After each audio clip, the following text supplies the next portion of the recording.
नमस्कार, मैं ऋषिका सिंह परिहार स्वागत करती हूँ आप सभी का एमपी न्यूज़ में। आप सब जुड़ चुके हैं एमपी न्यूज़ के स्पेशल सेगमेंट हेल्थ गुरु में और आज की हेल्थ गुरु हैं dietitian doctor Neha Gupta ma'am. Welcome to the studio ma'am. Thank you ma'am. आज हम आपकी डाइट का पूरा ख्याल रखेंगे। आपने जो चार्ट बना कर रखा है उसके हर एक पॉइंट्स को आज हम क्लियर करेंगे और उसे बेहतर करने की कोशिश करेंगे।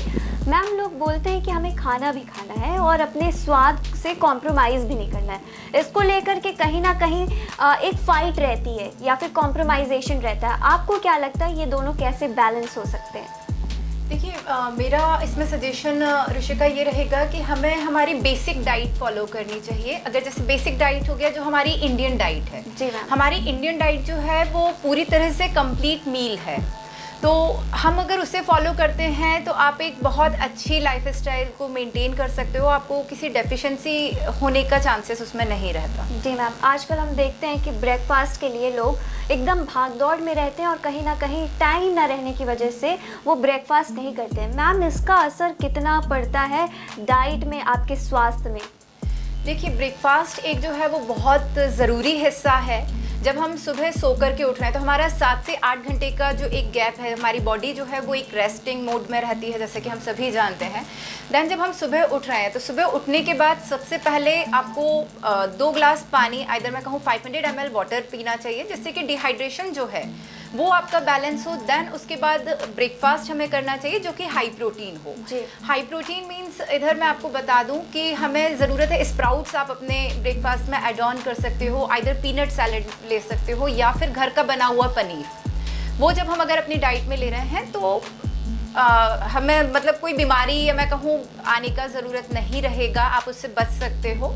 एंड दूसरी चीज़, जैसे आपने पूछा कि लोग ब्रेकफास्ट स्किप करते हैं टाइम ना होने की वजह से, तो जो लोग ये कर रहे हैं वो एक बीमारियों को इनविटेशन दे रहे हैं। जी, तो ब्रेकफास्ट एक बहुत ही इम्पॉर्टेंट पार्ट है आपकी डाइट का, उसे ज़रूर करें और उसे स्किप करने की भूल बिल्कुल भी ना करें।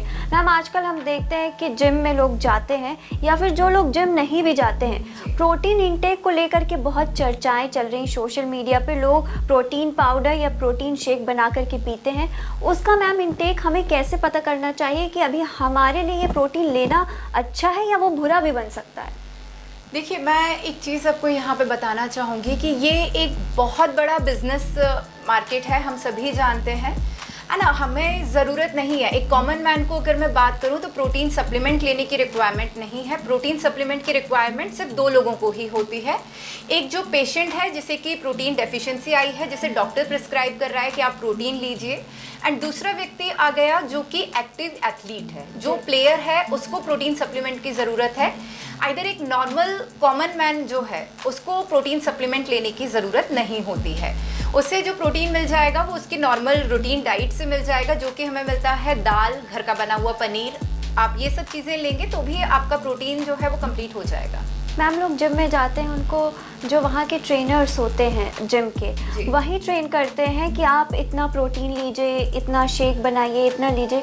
मैम, कैसे ये हानिकारक है लोगों को, पहले ये बताइए। देखिए, जब हम ज़्यादा प्रोटीन लेंगे तो भी हमारी बॉडी को साइड इफ़ेक्ट्स होते हैं एंड किडनी इश्यूज़ आते हैं। आज अगर मैं देखती हूँ तो हमारे यहाँ किडनी इश्यूज़ काफ़ी ज़्यादा बढ़ चुके हैं। आप इंडिया में अगर ICMR की या रिपोर्ट्स, लेटेस्ट स्टडीज़ जब देखेंगे तो हमारे यहाँ 60 to 70% इश्यूज़ किडनी के बढ़े हैं। क्यों? क्योंकि हम प्रोटीन सप्लीमेंट्स ले रहे हैं। बॉडी की एक लिमिट होती है आपका प्रोटीन एब्जॉर्ब करने के लिए। हमारी बॉडी फंक्शन जो है वो ज़्यादा इन चीज़ों को जब प्रोसेस करेगा तो सिस्टम गड़बड़ होता ही है।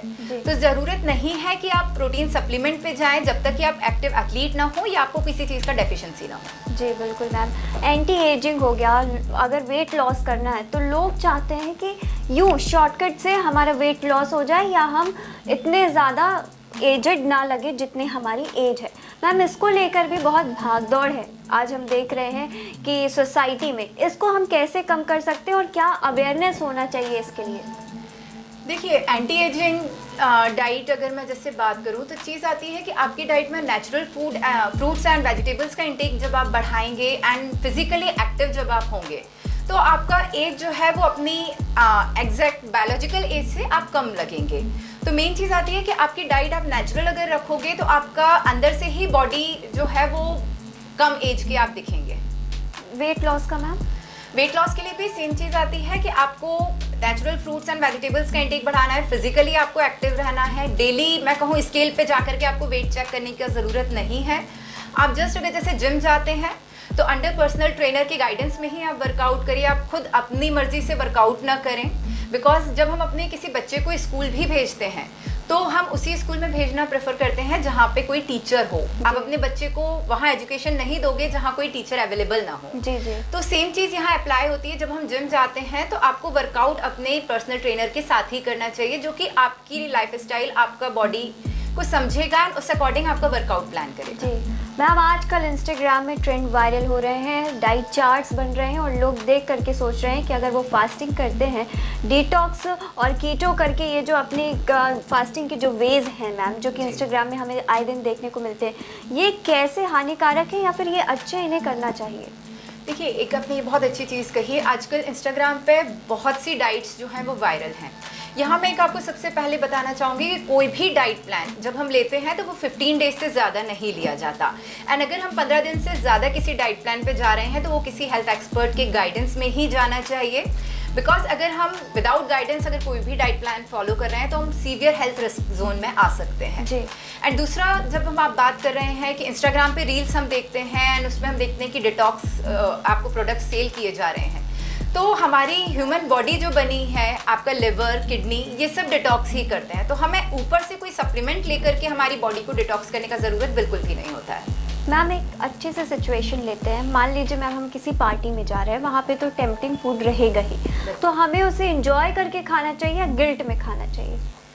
देखिए, आप अगर किसी पार्टी में जा रहे हैं तो वहाँ आपको सबसे पहले समझना होगा कि आपकी बॉडी के लिए क्या चीज़ अच्छी है, क्या चीज़ खराब है। तो वहाँ जो भी अवेलेबल बेस्ट ऑप्शंस हैं, जैसे फॉर एग्जांपल आपको वहाँ पे वेजिटेबल्स मिल रहे हैं या दाल एंड राइस मिल रहा है, तो मेरा प्रेफरेंस ये रहेगा कि आप वो चीज़ सिलेक्ट करें जिससे आपकी बॉडी को नुकसान ना हो। यहाँ मैं आपको बताना चाहूँगी कि जैसे आपकी बॉडी जो है वो एक आपका बहुत अच्छा चार्टेड अकाउंटेंट होती है ना, उसे मालूम है आपने कितना मीठा खाया है, आपने क्या तला हुआ खाया है, आप उस अकॉर्डिंग वो रिजल्ट देती है। उस अकॉर्डिंग ही हमारी बॉडी में बीमारियां आती हैं, जैसे कि हार्ट डिसीज़ हो गया, डायबिटीज़ हो गई, ये चीज़ें ऐसे ही नहीं चालू होती हैं, या इन्फ्लेमेशन, ओबेसिटी, ये सब चीज़ें आपके खान पान का ही असर होता है जिसकी वजह से बीमारियां हमें आती हैं। मैम, एक सीरियस क्वेश्चन लेते हैं, क्योंकि आज हम देख रहे हैं लड़कियां पीसीओडी, पीसीओएस से जूझ रही हैं कहीं ना कहीं। तो मैम, उनकी डाइट का जो बैलेंस है वो कैसे इफ़ेक्ट करता है इस पीरियोडिक साइकिल को? देखिए, आजकल अगर मैं बात करूँ, जैसे आपने कहा कि गर्ल्स के साथ, तो ये लोग मोस्टली या तो स्टूडेंट्स हैं या हाउसवाइफ्स हैं, तो ये एक दिन भर सिटिंग वाला जॉब, या मैं कहूँ पढ़ रहे हैं बच्चियाँ, तो वो वहीं पे ही टाइमिंग्स जो है वो ज़्यादा बैठे हुए ही देना प्रेफर करते हैं। जबकि ह्यूमन बॉडी जो बनी है वो मूवमेंट के लिए बनी है। आप जितना एक्टिव रहोगे, आप चलते फिरते रहोगे, आपको बीमारियां नहीं आएंगी। जैसे कि आपने पीसीओएस एंड पीसीओडी का कहा, अगर हम जिम जा रहे हैं, वर्कआउट आप कर रहे हो, देन आपका पीसीओएस एंड पीसीओडी भी रिवर्स होता है। बट आपको उसमें 100% एफर्ट्स अपनी खुद की लगानी पड़ेगी। आपको डाइट 100% फॉलो करना रहेगा, साथ में वर्कआउट भी फॉलो करना रहेगा। जी मैम, आज तक बहुत सारे इस क्वेश्चन को लेकर के सवाल उठे और अलग अलग आंसर्स मिले हैं। मैम, एक इंसान के लिए राइस ज़्यादा हेल्दी होता है या फिर उसके लिए रोटी हेल्दी होती है, या फिर it depends upon the body? देखिए, राइस एंड चपाती दोनों हमें साथ में नहीं लेना चाहिए। आप आइदर राइस ले लीजिए, आइदर चपाती ले लीजिए। जी, तो मैम इसमें फ्रूटफुल क्या रहता है? क्या हम कुछ भी ले सकते हैं, लेकिन कौन सा ज़्यादा हेल्दी रहे? Both are healthy. Both are healthy. अब मैम हम कुछ मिथ को लेकर के चलते हैं, वो मिथ है या फैक्ट है, एक राउंड अपन कर लेते हैं। मिथ बर्स्टिंग राउंड है, जिसमें कुछ पॉपुलर स्टेटमेंट्स मैं बोलूँगी, आपको बोलना है कि ये मिथ है या फिर ये फैक्ट है, या फिर मैम आप उसे ब्रीफली एक्सप्लेन भी कर सकती हैं।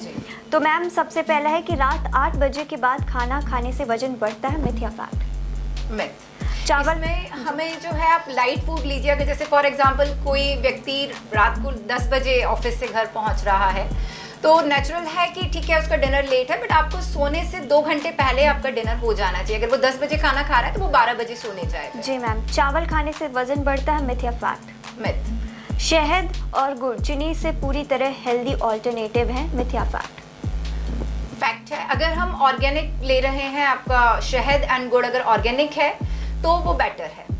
डिटॉक्स ड्रिंक शरीर के लिए टॉक्सिक्स बाहर निकालते हैं, मिथ या फैक्ट? कार्बोहाइड्रेट यानी कार्ब्स वजन बढ़ाने के लिए सबसे बड़ी वजह है, मिथ या फैक्ट? मिथ। ब्रेकफास्ट स्किप करने से वज़न ज़रूर बढ़ता है। फैक्ट। शुगर फ्री लिखा हुआ हर प्रोडक्ट हेल्दी नहीं होता। मिथ या fact? Fact. Healthy diet follow करने का मतलब फेवरेट फूड्स को पूरी तरह छोड़ देना। मिथ या फैक्ट? हेल्दी फूड को छोड़ देना। जी जी। That is myth. Healthy diet follow करने के लिए फेवरेट फूड को छोड़ देना, ये मिथ है या फैक्ट है? मिथ है, हमें छोड़ने की जरूरत नहीं है। तो आपका मैम वो favorite कैसे food जो है- बैलेंस हो सकता है दोनों चीज़ें? देखिए, अगर फॉर एग्जाम्पल इधर अगर आप पूछ रहे हो कि मुझे चॉकलेट्स खानी है एंड वेट लॉस भी हो जाए, तो आप डार्क चॉकलेट खा सकते हो, उसके साथ में भी आप वेट रिड्यूस कर सकते हो। तो मैम जाते जाते आप हमारे व्यूवर्स को क्या ऐसी 3 टिप्स देंगी जो वो अपने लाइफ में फॉलो करें और उनका जीवन जो है वो स्वस्थ रहे? देखिए, यहाँ मैं आपको 3 चीज़ें बताना चाहूँगी। सबसे पहले आप कोशिश करें 7 से 8 घंटे की नींद आपकी ज़रूर हो, बिकॉज हमारी बॉडी जो है वो रात को रेस्टिंग मोड में होती है और आज का यूथ जो है वो रात को बहुत लेट सोता है, तो हमारा बॉडी जो है वो रेस्टिंग मोड में नहीं जाता है, रिपेयरिंग आपकी बॉडी की नहीं हो पाती है। तो कोशिश करें कि आप समय पे सोएं, 7 से 8 घंटे की नींद आप ज़रूर लें एंड रोज़ कम से कम 10,000 कदम आप चलें, जिससे कि आपका बॉडी एक्टिव रहेगा, आपको बीमारियाँ नहीं आएंगी। एंड तीसरी चीज़ आती है कि आप हाइड्रेटेड रहें एंड कोशिश करें कि नेचुरल फूड इनटेक ही आपका रहे, पैकेट से खुलने वाली चीज़ें आप अवॉइड करें। तो मैम जैसे कि आपने ये 3 टिप्स बताए हैं, उसी के साथ मैम मैं एक सवाल और आपसे लेना चाहूँगी कि जो आज के यंगस्टर्स हैं या फिर कोई भी एज के मैम ग्रुप एज के लोग हैं, उनकी कौन सी चीज़ों में आप बदलाव लाना चाहेंगी कि ये उनके जीवन में नहीं होना चाहिए? फास्ट फूड का इंटेक, अगर मैं कहूँ जो मार्केट में आपको सस्ती चीज़ें बाहर मिल रही हैं वो आपको अवॉइड करनी चाहिए। आप घर का खाना खाएंगे जितना ज़्यादा उतना ज़्यादा स्वस्थ रहेंगे। जी, जैसे कि आज हमको मैम से बात करके पता चला कि अपना ब्रेकफास्ट बिल्कुल भी स्किप ना करें। जैसे डिहाइड्रेशन हो जाता है लोगों को, तो पानी लेते रहें, हाइड्रेटेड रहें और साथ ही साथ 10,000 कदम चले रोज़। और भी बहुत सारी बातें हमने मैम से की। आपको फिर भी अगर कुछ डाउट है तो आप कमेंट सेक्शन में ज़रूर पूछ सकते हैं और भी ऐसी ताज़ा तरीन खबरों के लिए आप जुड़े रहिए एमपी न्यूज़ के साथ। नमस्कार।